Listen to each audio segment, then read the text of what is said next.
wrist iso ramping. So iso ramping is just short for isometrically ramping, so ramping things up. So what we're trying to do is we're trying to use the wrist in as many different ways as possible, as safely as possible. Obviously, we don't want to make things worse or exacerbate any pains or issues, but we want to find ways that we can use the wrist in lots of different ways and angles so that we can get the requisite blood flow, because if we want to get things to heal, we need some blood flow.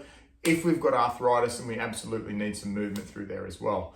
So what we're going to do, generally speaking, or not generally speaking, isometric is how we want to do any sort of movements to make sure we're not going to be exacerbating or hurting ourselves. So realistically, there's a few different ways I want the wrist to move. So we've got flexion, we've got extension, and then we can move these bad boys sideways as well.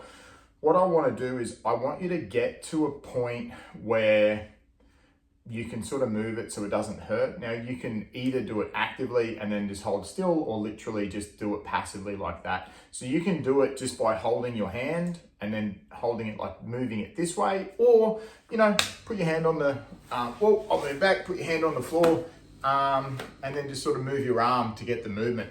But then we want to do it isometrically, because if we're doing it isometrically, your body's not going to be worried, but you're still generating force with the tissue that we want. So literally what you're going to do is you're going to, say you're using your hand, just move down sort of 15, 20 degrees and just hold still, and then do some pales and rails contractions. So pales would be pulling back towards the way you came, and the rails would be pulling back down this way. Now we're going to do it isometrically because we're just trying to use the tissue, just using the tissue. So go through here, just spend like 20 seconds doing it at like 30% effort.